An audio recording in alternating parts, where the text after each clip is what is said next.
Hi, I'm Stuart Winter, the platform architect and developer for Slackware Linux on the ARM platform. Now, what just arrived today in the post is this stuff here. This all arrived in the post, and this is an acrylic case for what will become the Slackware ARM 32-bit Slackware 15 stable builder machine. So that's the machine that's going to be the builder machine for Slackware 15.0 on the ARM platform once that's released, and that's where all of the patch updates and that kind of stuff will be built on. So I've already got the Orange Pi, which is what I use for Slackware ARM 32-bit, and I've just been waiting for a case to arrive because I do like to have my machines in cases. And this is how the case arrives. So it's like an IKEA flat pack kind of assembly thing in this acrylic case with all this covering on. Now, my daughter is actually going to now assemble the Slackware ARM 15.0 builder machine. And before you do that, I'll just show you what we need. So obviously here's the case with this backing that we need to peel off. We need some super glue as well. Otherwise these cases they actually just fall to bits. You really do need super glue to keep them on. The case comes with a fan, although I don't actually need a fan on an Orange Pi Plus2E. I don't have any fans connected to any of the Slackware ARM builder machines. Maybe I will today, but it's not actually required. Oh, and of course the Orange Pi. It's almost it's caught around my cup of tea. And of course we also need an Orange Pi. So this is what's going to be the Slackware ARM stable builder machine. This is a new one that I bought. If you look at one of the previous videos, you'll see that one of the Slackware ARM 32-bit machines I thought had broken, but in fact what had happened was it was in one of these acrylic cases, and after all the years of building with a hard drive spinning under it, it had actually worked the nuts and bolts loose, and one of them must have been shorting out something on the board. So I actually got a new one which is spare, so now I'm going to use this one as the stable builder. All right, so if you want to begin. Okay, so the first thing you need to do is to peel off all of this backing stuff here. So hopefully your nails are sufficiently long to pick at it and peel it off. I cut them. You cut your nails? Yeah. Oh, well fortunately I haven't cut mine yet, so do you want me to help you? It's not coming off. Is it not coming? All right, hang on. Okay, so we've figured out the solution. And it is coming along nicely. So we've got a few bits of the backing off. Right, so just going to pop a bit of super glue on here to hold the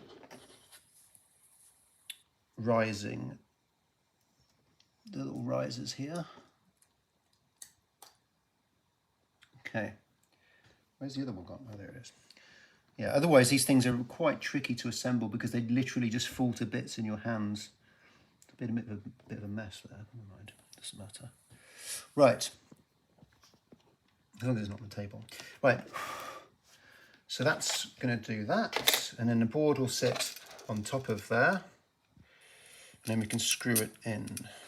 I think that should be good. All right, almost done. I've got the little risers in there. And you can see what I mean about the case. I mean, it just falls to bits. Like, it doesn't stay still. So I've lined everything up here. I just need to pop the back on. Which way does that go?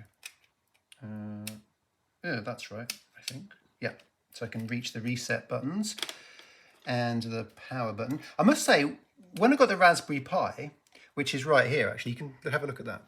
That's the Raspberry Pi. That's my Raspberry Pi that I'm developing the AArch64 port on at the moment. Come back. When I got that, I was really perplexed. I was like, where's the power button? Where's the reset button? Every ARM board I've ever had has had a power and reset button. So I was a bit perplexed about that. But yeah, that looks like that's almost on, I think. Is it? Yep.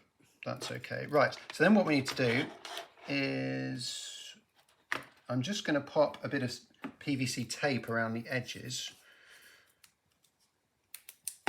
because we're going to have to put super glue on it, and this is a good way of holding it together while the glue set.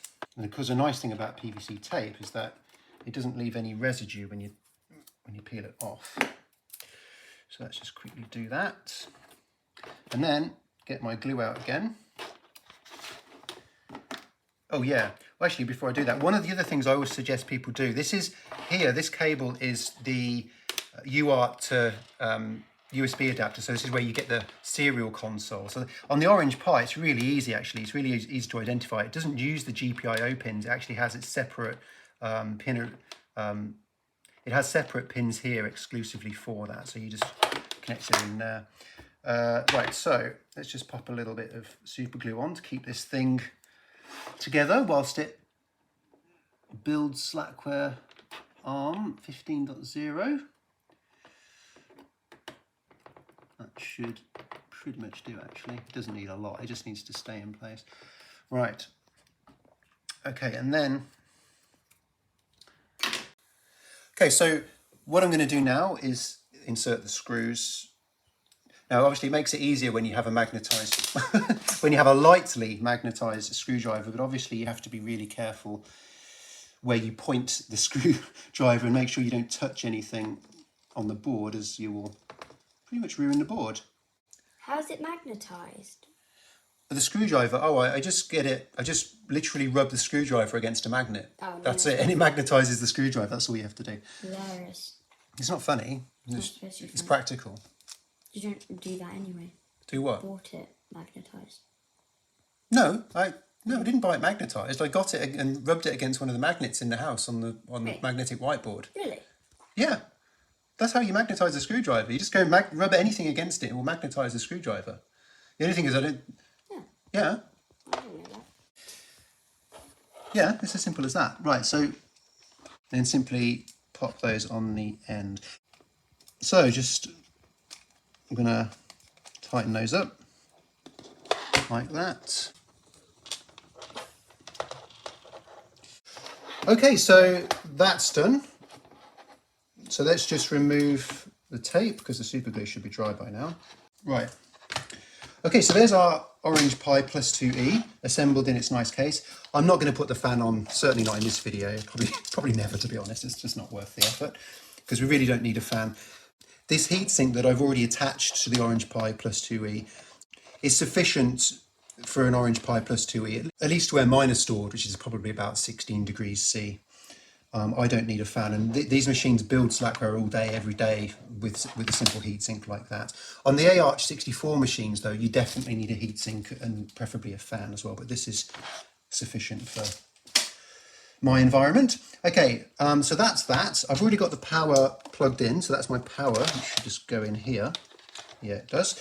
Right, the first thing we need to do though is I've just upgraded U-Boot to the latest version, to the latest stable version, which I've already been testing in ARch64, but I haven't upgraded U-Boot on 32-bit ARM in a few years.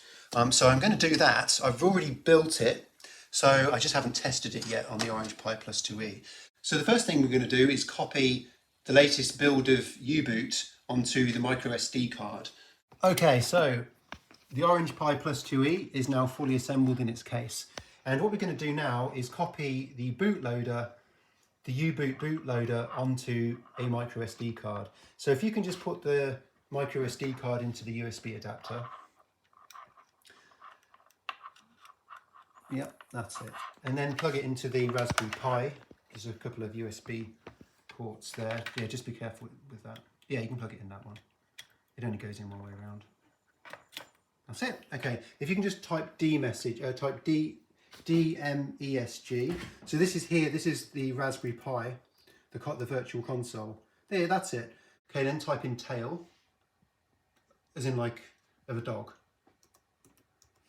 Hit enter. SDB, right. Okay, so if you type CD space, bootware. If you type in B and then just press tab. No, that's caps lock. Tab. Press it, that's it. And then press it again. Tab. Again. Type in bin. Okay, and then press enter. Do ls, type ls, as in the letters ls, return. All right, so there's the assets here. So what we want to do is we want to copy the SD card image onto the micro SD. So type in xzcat space orange, press tab, press tab. Do it again. Okay. Oh. That's okay. And type SD card. And press tab. Okay, that's it. Wait. Then now do a right angled chevron, which is that one. Okay. Now type /. Oh no, as in the actual /, so it's that one. /dev, so DEV, /SDB. xzcat +2E, that's it. Okay, now press enter.